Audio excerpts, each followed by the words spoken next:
Eu queria que você abrisse comigo a sua Bíblia, como aprendemos com o Bill Moore, né? Estive aqui várias vezes em conferências com vocês aqui. Abra a sua Bíblia ou ligue a sua Bíblia. Então, se você vai abrir a sua Bíblia, eu prefiro abrir a minha Bíblia. Na carta de Paulo aos Romanos, capítulo de número 8.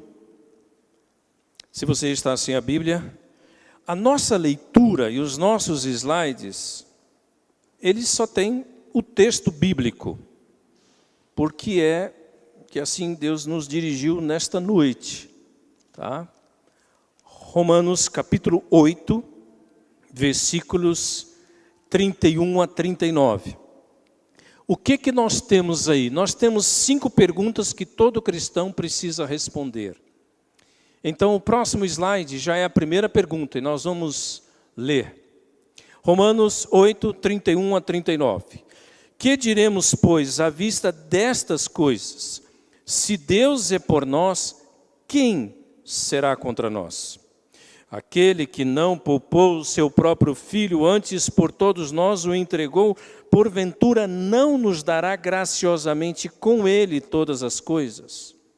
Terceira pergunta. Quem intentará acusação contra os eleitos de Deus? É Deus quem os justifica. Quarta pergunta. Quem os condenará?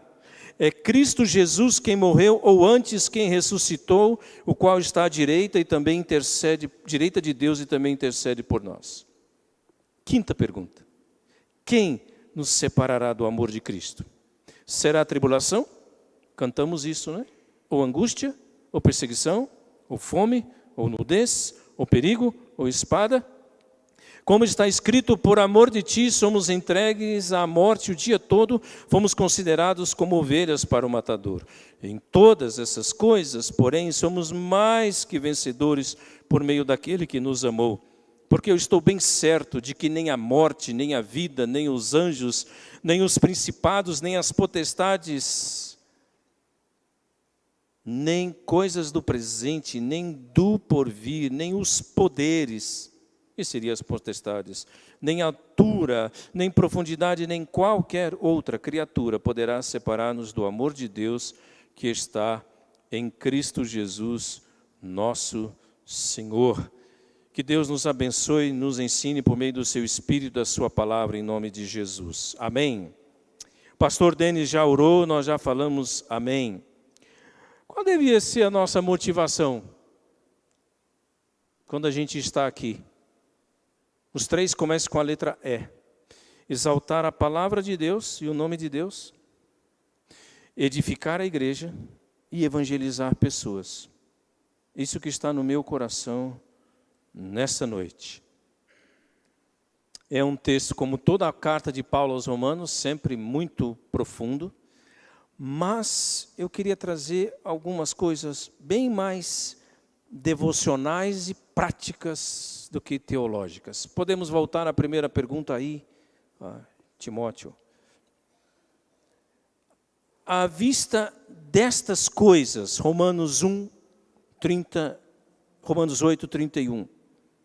Que diremos? Uma pergunta é inevitável. Quais seriam estas coisas que Paulo acabou de falar aqui? Pode ser todo o conteúdo do capítulo 8 da carta aos Romanos. Minha esposa disse que o capítulo 8 de Romanos é o capítulo dela, mas ela emprestou para nós essa noite. É o capítulo do Espírito de Deus nos filhos de Deus. Esse maravilhoso capítulo relata variadas ações do Espírito Santo nos filhos de Deus.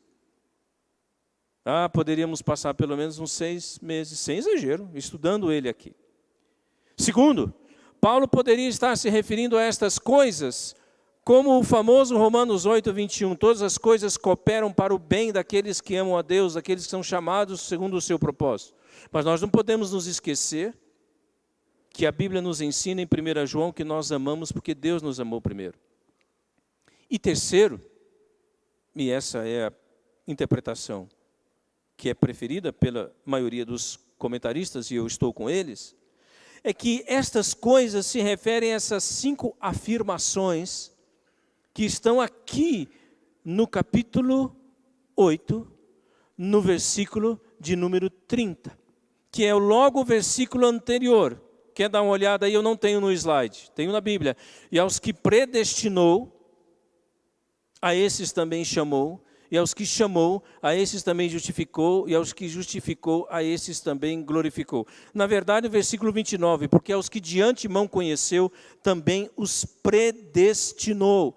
Tem 5 coisas aqui, que a gente poderia usar a figura que todos nós já vivemos, já assistimos. Alguém amarrando alguma coisa, essa palavra boa aqui, amarrando, lacrando, fechando. Agora isso aqui tem que ficar bem firme. Então vamos, dê um nó. Dá um segundo. Pode dar um terceiro? Pode dar um quarto? Quinto. Tem 5 aqui, rapidamente. Aos que de antemão conheceu. Conhecer de antemão significa que Deus já predeterminou colocar o seu amor em nós e estabelecer um relacionamento íntimo. Também os predestinou a escolher um destino para nós, traçar um plano antecipado. A palavra prohorizo significa marcar antes. Terceiro nó. Deus, aos que predestinou, Ele também chamou. Sabe o que é esse chamado? É uma coisa que normalmente a gente não ouve muito. Mas uma ilustração boa que eu vi um pastor fazer uma vez, eu gostei dela. Você está no aeroporto. De repente houve um serviço de som. E começa sempre, atenção senhores passageiros do voo tal, pode ser do voo da Gol, da Azul, Latam, número tal, com destino à cidade tal. Você fala assim, é o meu. Ele está falando comigo. Ele está me chamando. Ou, como você pode estar numa recepção, esperando para ser atendida pelo médico, alguém vem e chama o seu nome. Você diz, sou eu. É simples. O fato é que você identifica claramente esse chamado, essa voz. Este é o sentido da palavra aqui. Chamado significa aqueles que respondem à mensagem do Evangelho. Aquele momento da conversão. Ele está falando comigo. Tem um quarto. A esses também Ele justificou. Vou falar mais sobre isso daqui a pouquinho. Mas a justificação, esse termo que Paulo pega emprestado dos tribunais romanos, é aquela parte legal, é aquela parte judicial, se você quer colocar a parte jurídica da salvação, que é o ato de Deus declarar justo aquele que crê em Cristo. Mas a justificação não é algo que Deus faz em você, a justificação é algo que Deus declara sobre você.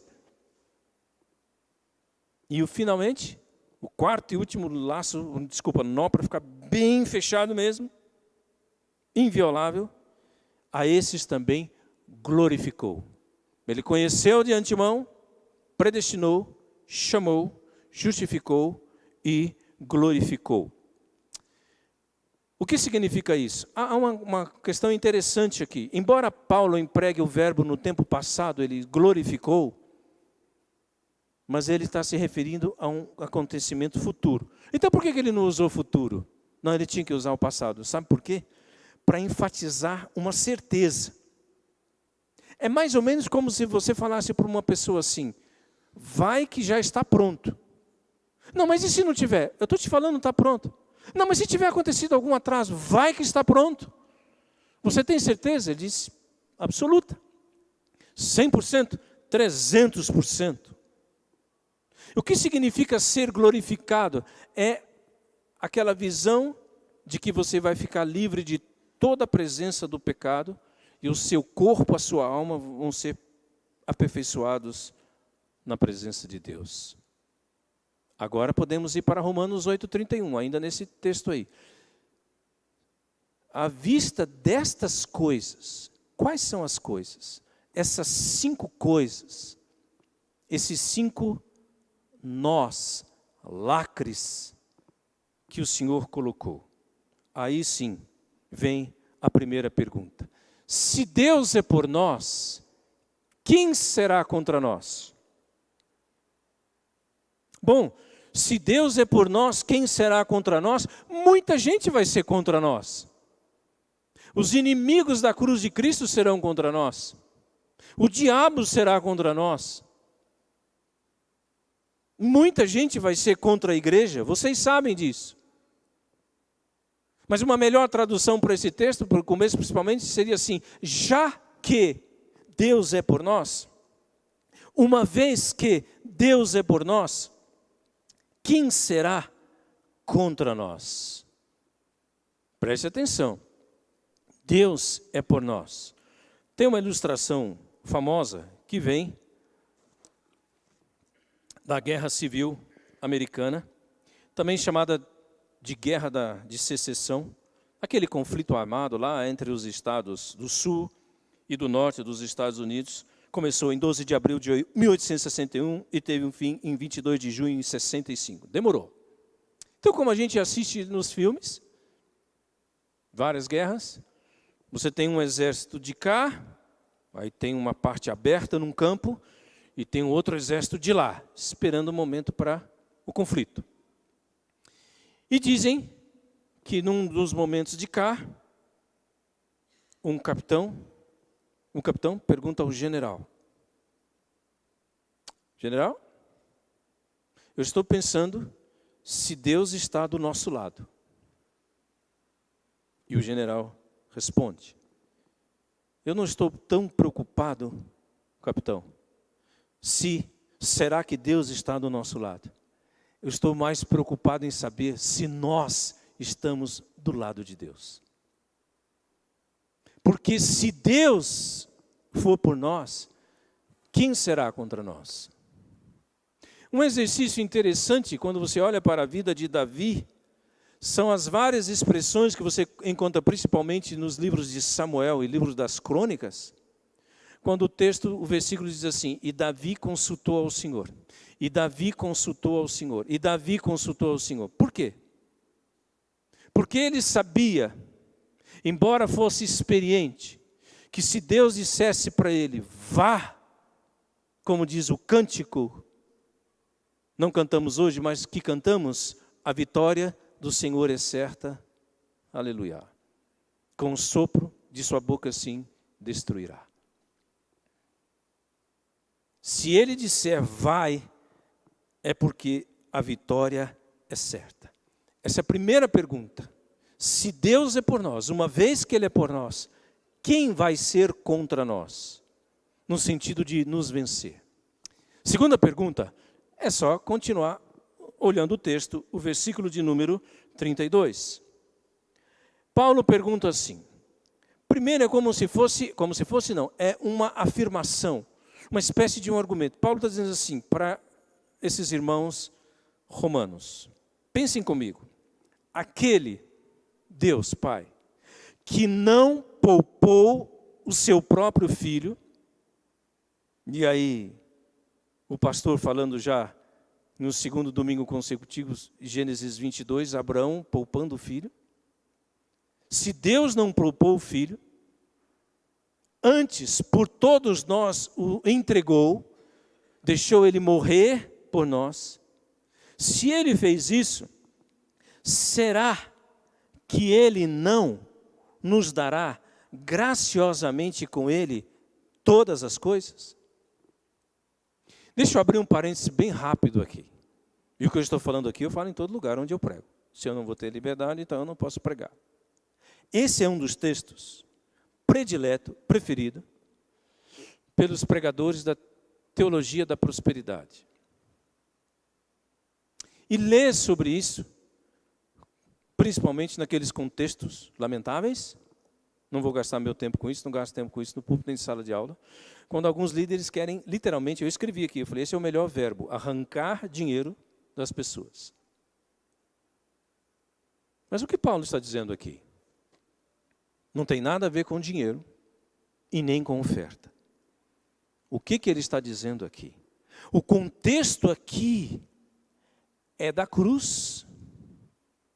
e não de um tempo de prosperidade. O versículo seguinte vai confirmar isso, nós não vamos entrar nele agora. Então, as pessoas até falam assim, vejam bem, se Deus entregou o seu próprio Filho, então a partir daí Ele vai nos dar todas as coisas. Daqui um pouquinho eu vou falar o que é todas as coisas. Mas eu quero citar um outro texto que nos ajuda. A gente conhece há muitos anos e canta, não preocupa, eu não vou cantar, Mateus 6,33. Buscar em primeiro lugar o reino de Deus, o seu reino, e a sua justiça. Alguém diz assim, olha aqui está na palavra, o texto está dizendo, todas as coisas vos serão acrescentadas, todas. Já pensou que coisa maravilhosa? O texto não diz isso. Diz, pastor, não diz, não diz. O texto diz, buscar em primeiro lugar o reino de Deus e a sua justiça, e todas estas coisas. Tem um pronome demonstrativo lá. E quando você volta naquele texto famoso de Mateus 6, de 25 a 34, estas coisas estão se referindo ao que comer, ao que beber e ao que vestir. O texto está lá, no texto original grego. A atualizada foi literal na tradução. E todas estas coisas vos serão acrescentadas. Quais são estas coisas? O que comer, o que beber, o que vestir. É aquele texto que vocês conhecem, que Jesus fala, olha para os lírios do campo. Nem Salomão em toda a sua glória se vestiu como qualquer deles. Olhem para as aves do céu. O Pai Celeste as sustenta.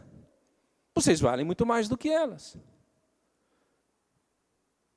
Eu não estou querendo ser espiritual e melhor do que nenhum. Eu também gostaria que fosse todas as coisas, mas o texto não diz isso. O texto diz todas estas coisas. Aliás, é um dos textos que eu uso quando a gente está tendo uma aula inaugural de grego do Novo Testamento. E a gente mostra, está vendo? Como a gramática ajuda a teologia. É mesmo, pastor. Tem essa palavrinha aí, todas estas coisas. Isso nos ajuda na vida cristã? Ajuda para que a gente não possa estar, entre aspas, cobrando de Deus aquele que ele não prometeu. Mas ele não falou que ia dar, ele não disse isso. Não? Ele disse que ia dar estas coisas. Tudo bem? Vamos voltar para a estrada principal. Aquele que não poupou o seu próprio filho, antes por todos nós o entregou, porventura não nos dará com ele todas as coisas. Esse aí tem todas as coisas, né, pastor? Tem. Esse aqui não tem um pronome demonstrativo, não tem, mas tem um artigo definido. Todas as coisas. Então, quais são as coisas que ele está falando? São as coisas que eu, que você e que nós vamos precisar para chegar até o final da caminhada. Não sei se foi agora ou foi à noite, ou de manhã ou à noite, que foi mencionada aquela famosa pergunta. Me lembro de um irmão que está há muitos anos, deu tanto tempo em Macau, uma ilha de fala portuguesa na China, que a filha dele já cresceu, já fez um curso de medicina lá. E numa das vezes que ele veio ao Brasil, lá em São Paulo, na capital, ele foi numa igreja, veio para um tempo, ficou um ano e voltou, e ele falou aquela famosa frase, Deus nunca me deu tudo o que pedi, mas Ele sempre me deu tudo o que eu precisei. Deus nunca me deu tudo o que eu pedi, mas Ele sempre me deu tudo o que eu precisei. Então, todas as coisas, embora Deus queira abençoar muitos dos seus filhos, o texto não foi escrito com esse propósito. Aliás, deixa eu te fazer uma pergunta. O seu pai te deu todas as coisas que você pediu? Os estudiosos do comportamento vão dizer que se ele fez isso, então ele estragou você. E você, no relacionamento com o seu filho, você dá todas as coisas que ele te pede? E aquelas coisas que a gente não dá, que faz chorar o filho? Mas por que ele está chorando? Não, ele quer brincar com essa faca. Mas por que ele está chorando? Não, ele quer colocar o dedinho na tomada. Tem poucos meses, aqui em Goiânia, na verdade em Aparecida, que uma criança com pouco menos de 2 anos morreu porque colocou o dedinho na tomada e tomou um choque. Nem todo choque mata, mas esse morreu. Por que você deixou? Por que você não impediu? É só para lembrar isso. Então Paulo está dizendo, será que Deus, depois que deu o seu próprio filho, Ele não poupou, Ele entregou, Ele não vai nos dar graciosamente? Por que será que Ele coloca graciosamente? Porque está ligado ao perdão, à comunhão, aquelas coisas que não vão te custar nada, para que você possa chegar até o final da sua jornada.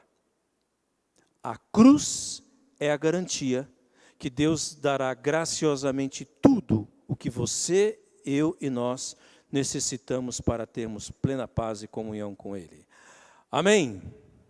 Amém? Estão comigo no raciocínio? Então vamos para a terceira pergunta. É só olhar para mais um versículo. Terceira pergunta. Quem intentará acusação contra os eleitos de Deus? Agora, Paulo vai para o tribunal. O contexto desse versículo é um tribunal. Filhos de Deus estão sendo acusados. Como alguém colocou, agora está no banco dos réus. Mas onde estão os acusadores? Ninguém. Porque quando ele pergunta assim, quem intentará? É como se ele estivesse dizendo assim, não vai achar um. Quem intentará? Quem vai ousar? Quem vai ter a coragem de acusar? É essas pessoas aí. É esses crentes. As pessoas que... Não. Quanto mais a gente puder ficar perto das palavras do texto, mais você vai ser fiel ao texto, mais você vai ser protegida por ela. Sabe por que eu estou falando isso? É só você olhar para o versículo. Quem intentará acusação contra os membros da igreja, como eu estou aqui agora, Cristã Evangélica Setor Oeste? Acho que eu li errado. Quem intentará acusação contra os eleitos? Uma ilustração. Normalmente, na época de eleições, vocês sabem disso, ou depois que já passou, uma pessoa que não concorda, que é contra, diz, mas o que nós podemos fazer? Estamos numa democracia e ele ganhou a maioria dos votos dos eleitores. Então ele está lá dignamente. Nesse sentido. Então o que Paulo diz aqui, eles são eleitos não pelo pastor, não pela denominação, não por um líder, eles são eleitos de Deus. A palavra é a ideia de que eles pertencem a Ele, ao próprio Deus. Ninguém pode nos acusar, uma vez que Deus, nosso juiz, já nos declarou justos e Jesus é o nosso advogado que morreu pelos nossos pecados. 1 João 2,1. Eu escrevo para que não pequem. Se alguém pecar, nós temos um advogado junto ao Pai. A preposição grega significa que ele está face a face com o Pai. É mais do que ao lado, é face a face. É a mesma preposição de João 1:1. No princípio era o verbo, e o verbo estava com Deus, e o verbo era Deus. Estava com significa face a face com Ele. Não há dúvida, irmãos e irmãs, Paulo não está sendo ingênuo, que pessoas, que fatos, que circunstâncias vão nos acusar. Muitas vezes a nossa consciência vai nos acusar. Na última revista Diadema Real, nós escrevemos um artigo exatamente sobre essa questão do coração que nos acusa e do coração que não nos acusa. A minha chegou essa semana, talvez as pessoas que têm assinatura cheguem essa semana. O Apocalipse 12:10 descreve o diabo como aquele que é acusador dos nossos irmãos de dia e de noite. O texto termina, diante do nosso Deus. Apocalipse 12:10. Mas, o que Paulo diz aqui? Como termina o versículo? Ele diz assim: é Deus quem os justifica.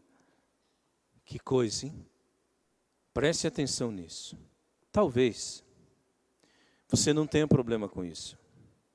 Há pessoas que não têm problema com acusação. Mas há pessoas que têm muito problema com acusação. Não porque elas sejam mais fracas e nem porque elas sejam mais pecadoras, mas por causa do passado que tiveram. E às vezes nem tanto ligado a pecados. Pode ser que tenha sido criado num ambiente de muito legalismo. Pessoas que saíram do pai, de uma família. Pessoa que veio de uma religião ou de outra denominação evangélica cheia de leis e regras. Foi criada assim. Criada assim. Bem simples, né? Na hora do almoço, o pai, a mãe, 4 filhos. Tem um que chega 10 minutos depois que estão almoçando. Ele chega, pega o prato e diz, o pai fala, opa, quantas horas, meu filho? 12h10, pai. Que hora eu almoço aqui em casa todo dia, filho? 12h, pai. Então você não vai. Não, porque eu estava brincando, você não vai. Não, porque não vai almoçar, meu filho. Deixa o prato e vai para o seu quarto. Sem misericórdia. Não tem assim uma segunda chance. Hoje, você atrasou. Não atrase amanhã. Simples. E eu estou dando um exemplo de uma coisa bem simples, mas daí para cima tem muito. Então, há muita acusação. E Paulo diz, tem 2 coisas para te dizer. Primeiro, você é um eleito de Deus. Segundo, Deus justifica você. Deixa eu voltar essa palavra de novo. Palavra preciosa, principalmente na carta aos Romanos. Justificar tem uma lista de palavras, deu certo, né? Tanto na língua portuguesa quanto na língua grega, que estão ligados a justo, justiça, justificado, justificação. Todas elas têm a mesma raiz. Como eu disse, Paulo pegou essa palavra emprestada, entre aspas, dos tribunais romanos, quando o juiz entra e diz, a gente vê essa cena em filme, né? Estou ilustrando, que todos se levantem, o juiz vai ler a sentença. Olha, ele está dizendo aqui que esse que está sendo julgado, o réu fulano de tal. Então, essa corte chegou à conclusão de que você está justificado. Você é declarado inocente, livre, não culpado. É essa palavra que Paulo usa aqui. Sem culpa, declarado inocente. Interessante que justificar aparece 39 vezes no Novo Testamento e 15 delas estão na carta aos Romanos, e dessas 15, 3 no capítulo 8. Veja bem, irmãos, veja bem, alguém que acusar os eleitos de Deus, são eleitos e são de Deus, é Deus que nos justifica, você entendeu? 2 vezes no mesmo versículo Paulo usa Deus. Será que alguém tem força? Será que alguém tem poder, tem autoridade para acusar alguém que foi justificado, declarado inocente pelo próprio Deus? No capítulo 4 dessa mesma carta aos Romanos, Paulo cita o Salmo 32, maravilhoso salmo de confissão e perdão. E ele começa dizendo assim, bem-aventurado o homem cuja iniquidade é perdoada. Bem-aventurado o homem cuja iniquidade é coberta. Bem-aventurado é aquele em cujo espírito não há dolo. Bem-aventurado é o homem a quem o Senhor não atribui iniquidade. Eu vou repetir, não todo o texto.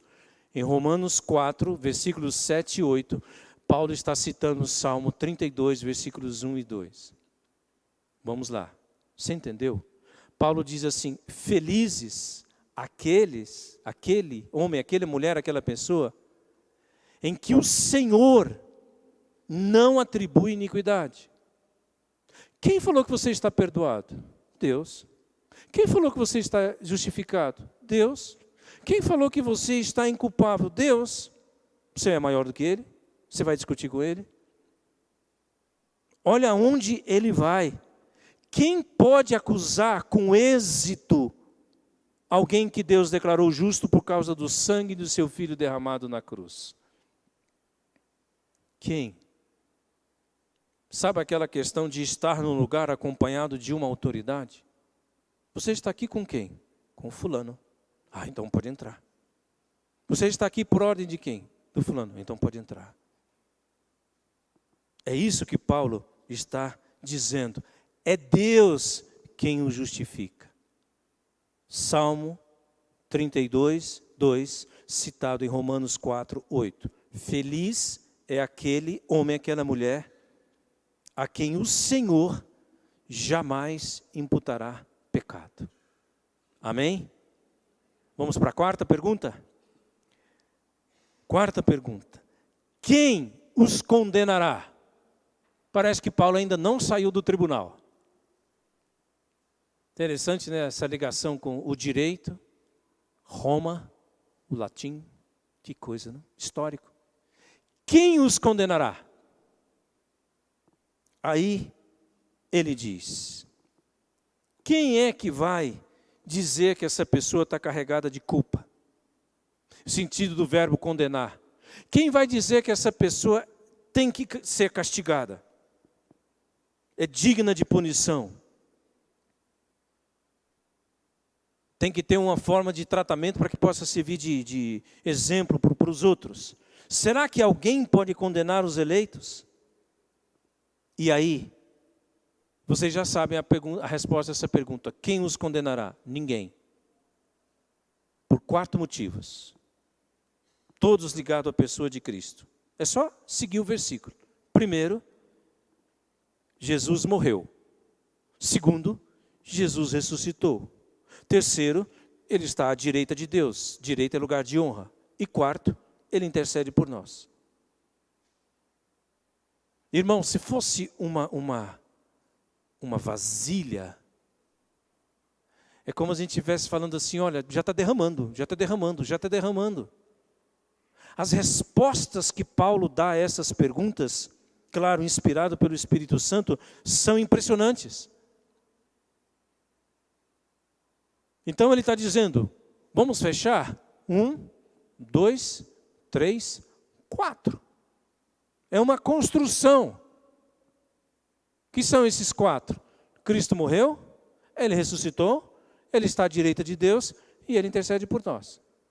É como se ele dissesse assim, tá bom ou você precisa de mais? E o verbo interceder é aquilo que a gente chama de nosso presente contínuo. Ele está fazendo isso à direita de Deus, ele está intercedendo por nós. Hebreus diz que aquele, Jesus, é um sumo sacerdote misericordioso e fiel, e ele é poderoso para socorrer os que são tentados.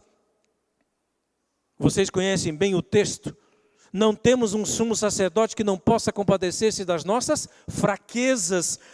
Antes foi ele tentado em todas as coisas à nossa semelhança, mas sem pecado. Por isso, ele é poderoso para socorrer os que estão sendo tentados. Chegue ao trono da graça, porque você vai receber misericórdia e achar graça para socorro em ocasião oportuna.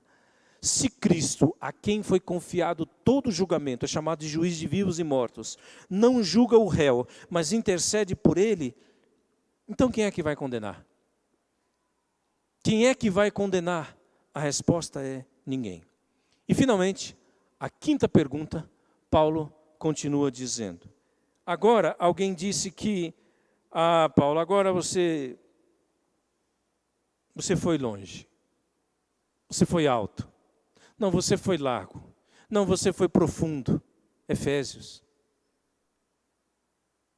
Ele fecha esse último nó, esse último lacre. Ele vai usar pela primeira vez, neste parágrafo, a palavra amor. Quem nos separará do amor de Cristo? Agora não é mais o contexto da guerra, quem será contra nós? Agora não é mais o tribunal, quem vai condenar, quem vai acusar, Agora ele vai dizer assim, quem vai nos separar do amor de Cristo? A última pergunta, que vai ter a resposta mais longa neste parágrafo. Alguém é capaz de separar os eleitos? Alguém é capaz de separar os justificados do amor de Cristo? E aí ele lança, como você tem no versículo, 7 fatos, que não são coisas que Paulo ficou pensando assim, deixa eu pensar alguma coisa. Deixa eu imaginar outra. Não. Ele fala não apenas uma lista teórica, ele descreve 7 fatos que ele, o mesmo Paulo, é só a gente ler no livro de Atos dos Apóstolos, viveu várias vezes em sua jornada. Pastor, espera aí um pouquinho, deixa eu anotar. Não, já está anotado. Deixa eu escrever. Não, já está escrito. As 7 estão lá em Romanos 8:35.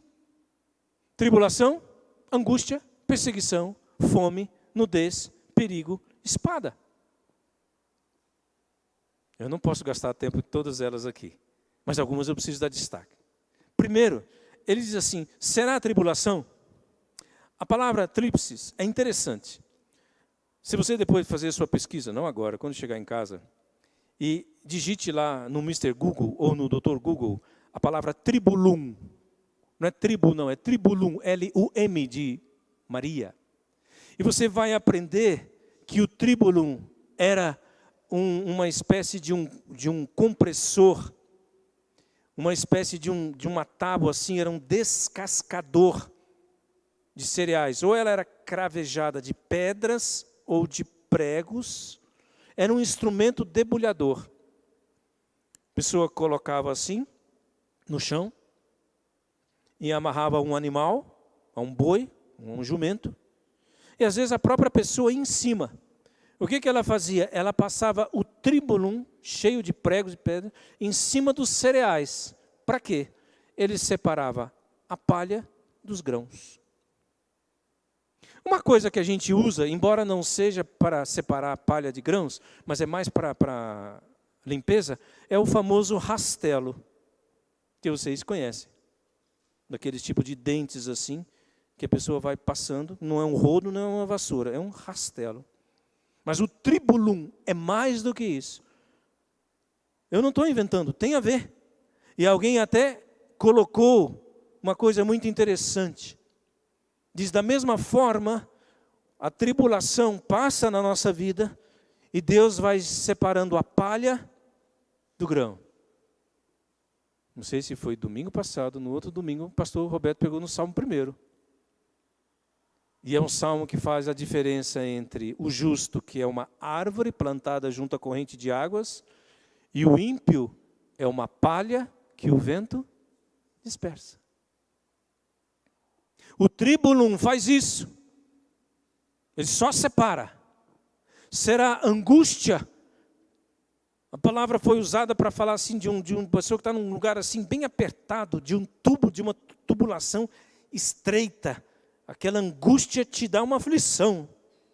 Terceira palavra, perseguição, que não é só a ideia de alguém que está correndo atrás de você com uma faca querendo te matar, mas é alguém que te persegue com palavras, com calúnias, que te incomoda, que te prejudica, que te dá prejuízo, que te causa sofrimento, quer maltratar você e, se possível, quer matar você. A outra palavra é fome, que significa simplesmente ausência de comida.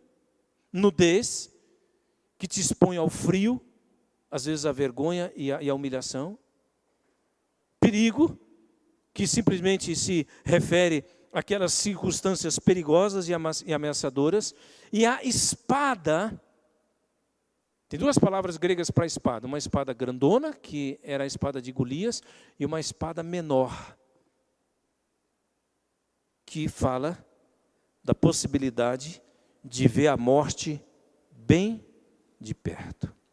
Então Paulo menciona 7 coisas que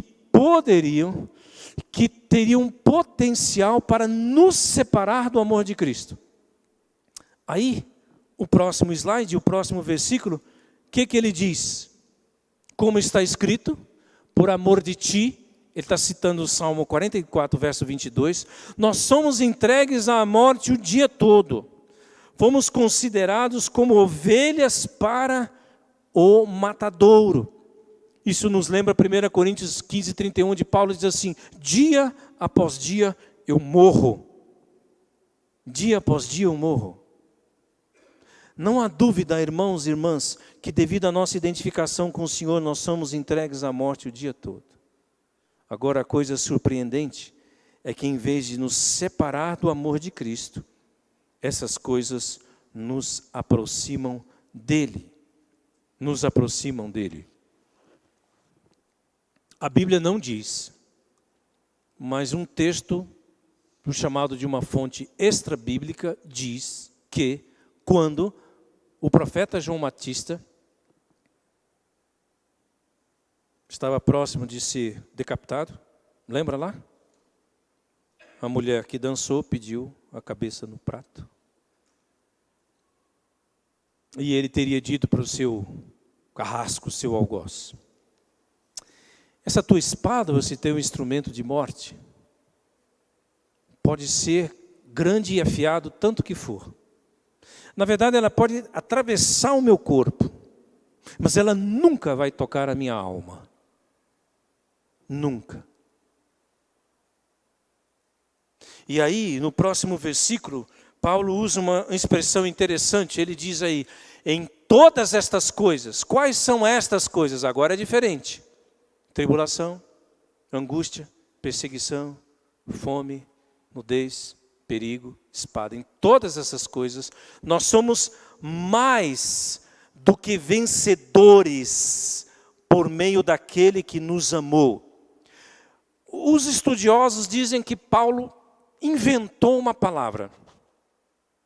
Porque nikao é o verbo para vencer. E mais que vencedores em português, traduz hipernikao. Hiper é onde tem isso mesmo. Hipermercado, super, mega, grande, mais. Então, alguém disse que mais que vencedores é ter uma vitória plena e incontestável. É aquela vitória grande.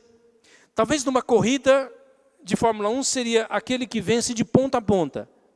Talvez num campeonato de futebol seria aquele que ganha o campeonato sem perder nenhum jogo. Aquela famosa vitória maiúscula. Seja o que for, mais que vencedores. Porque vencedor já diz muito. O que significa ser mais que vencedor? John MacArthur comenta que significa aquela conquista plena, sem qualquer ameaça real à vida ou à saúde pessoal. Vamos para a conclusão. E para a conclusão nós temos 2 versículos maravilhosos. Aí ele diz, porque eu estou bem certo. Preciso fazer uma parada aqui. Paulo nos diz assim, eu acho, às vezes eu penso, eu estou certo. Não, ele não diz isso. Ele diz assim, eu estou bem certo. É uma convicção que sobra. E isso é importante. As nossas convicções, elas precisam ser o mais profundas possível. Para que a gente não seja levado por qualquer vento de doutrina. Eu estou certo, eu estou seguro. Eu fui persuadido, eu fui convencido, não estou tranquilo. Esse é o significado aqui. Eu estou certo. E agora ele vai mencionar 10 coisas. Ele mencionou 7, agora ele menciona 10 coisas que podem fazer de tudo, menos nos separar do amor de Deus que está em Cristo Jesus. Eu vou só ler com vocês, tá bom? Porque eu estou bem certo de que nem a morte, 2, vida, 3, os anjos, 4, principados, que se refere a governos espirituais do mal, 5, coisas do presente. 6, do porvir. 7, poderes, que está ligado a governos. Como é que a gente sabe disso? Por causa das palavras gregas. Por causa do governo humano. 8, nem altura. 9, nem profundidade. E 10, nem qualquer outra criatura. Quando ele usa qualquer outra criatura, como se ele tivesse assim, olha, se existir alguma coisa que eu não mencionei, que eu não lembrei, seja o que for, é essa criatura. Alguma coisa que tenha sido criado por Deus, que não seja nem principados, nem potestades, que não esteja nem no lugar mais alto, nem no lugar no profundo, não importa. Qualquer criatura significa qualquer criatura, seja o que for. Nada poderá separar-nos do amor de Deus. Ô Paulo, uma pergunta, pois não? E esse amor de Deus a gente encontra ele aonde? Romanos 5, 8. Muitos de vocês têm na memória. Deus prova o seu próprio amor para conosco pelo fato de ter Cristo morrido por nós, sendo nós ainda pecadores. Então ele disse, já provou.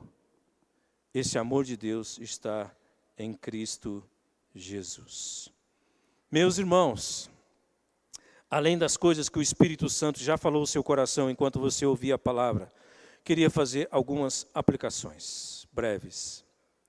Uma vez, talvez uns 4, 5 anos atrás, o tempo passa, talvez 7, eu tive o privilégio de, na cidade de Mogi das Cruzes, mais ou menos uns 40 minutos de São José dos Campos, pertinho de São Paulo também, participar de um aniversário da Igreja Evangélica Indonesiana.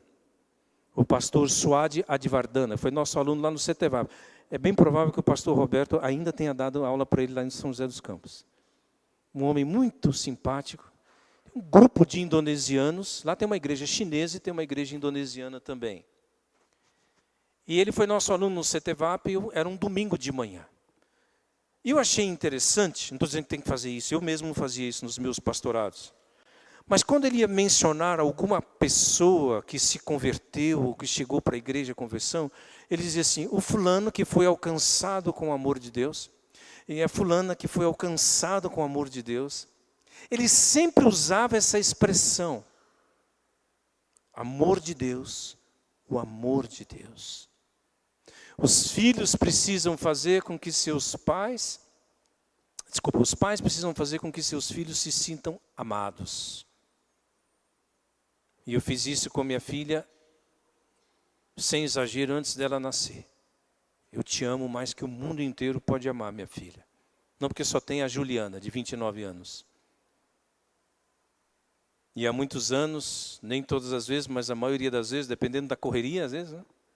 Eu vou despedir e dou um beijo no rosto dela e digo, eu te amo, filha. E ela responde, eu também te amo, pai. Isso é tão importante.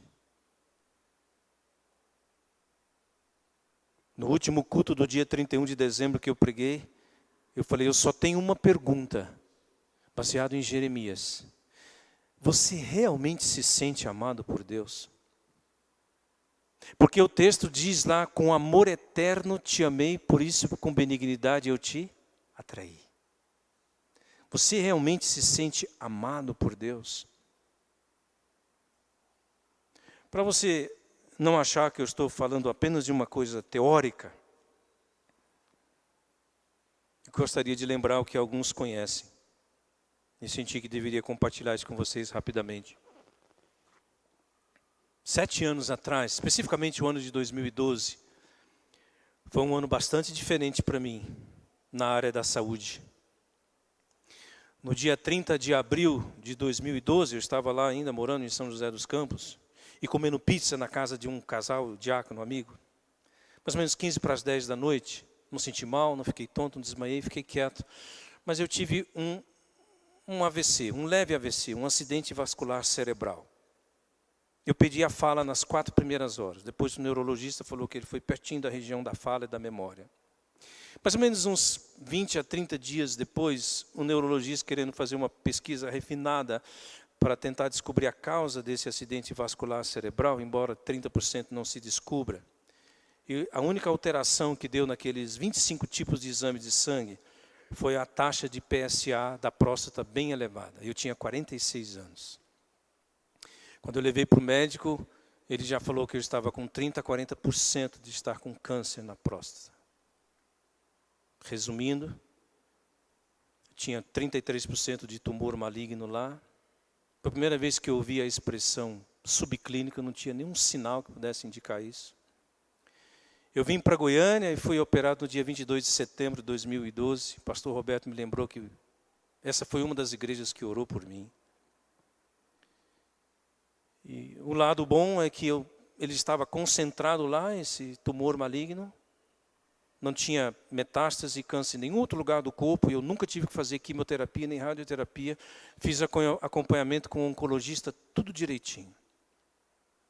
Poucos dias depois, ainda antes de voltar para São José, eu tive uma depressão bioquímica. Essa expressão usada pelos médicos, não é que eu estava com conflito, não estava com mágoa, não estava com pecado guardado, é químico. Os neurotransmissores baixaram. Então, em 7 meses, esses 3 tratores passaram por cima de mim. Enganar a mulher. Vocês não vão morrer. Eu vou contar o que é. É que ele não quer que vocês sejam como ele. Ah, então ele não quer que a gente desfrute o que ele desfruta. Está todo mundo com sede aqui e eu estou escondendo a água para ninguém ver que eu tenho água aqui. Mais ou menos isso. Desconfiar que talvez Deus não seja bom. Essas 5 perguntas que você tem no seu texto, esse é meu último slide, não tem mais nenhum. Serve para nos ajudar.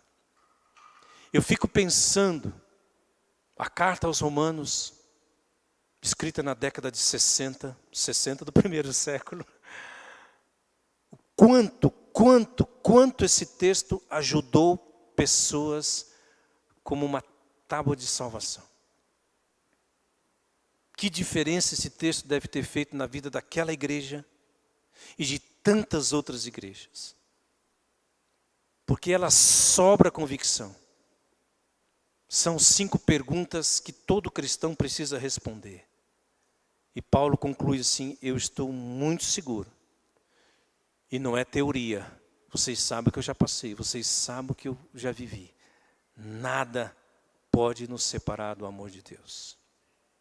Queria convidar você para ficar em pé, para orar comigo.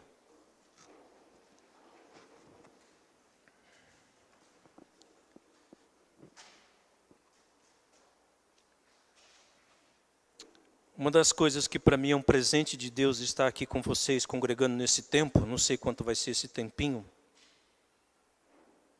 é que se fala muito em aconselhamento aqui. Esse é meu 33º ano de ministério, eu vivo muito isso. Recebendo ajuda e ajudando pessoas. Eu posso imaginar esses 2 lados e a minha aplicação final. Primeiro, esse texto nos traz a convicção de que essas coisas você não pode acrescentar nada nessa lista que Paulo falou. Ele falou de morte, você percebeu? Você percebeu que ele falou assim, nem a morte, nem a vida. Você tem alguma coisa mais forte do que a morte? Então, qualquer que tenha sido a sua experiência, meu irmão, minha irmã, você que está aqui nessa noite, ou você que está nos acompanhando pela internet, não tem qualquer experiência. Então, não adianta você dizer assim, pastor, você não sabe o que eu passei. Irmã, você não sabe o que eu passei.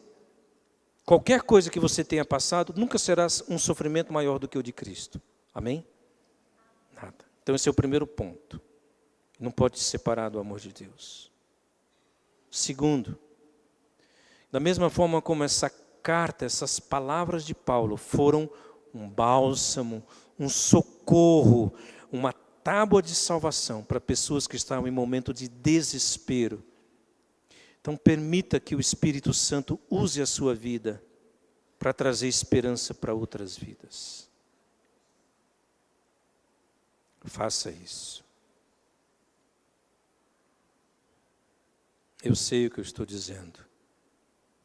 Depois que a gente passa por esses vales que nos tornam mais dependentes, mais humildes, mais realistas, te torna também mais preparado para ajudar pessoas. Imagine quantas pessoas foram ajudadas, estão sendo por esse texto. Você disser assim: meu irmão, minha irmã, qualquer coisa que você viver, nada e ninguém pode te separar do amor de Deus. Mas cuidado para não querer encontrar esse amor de Deus em lugar errado. Ele está em Cristo Jesus. Vocês podem repetir comigo essa expressão agora em voz alta? O amor de Deus está em Cristo Jesus. Mais uma vez, o amor de Deus está em Cristo Jesus.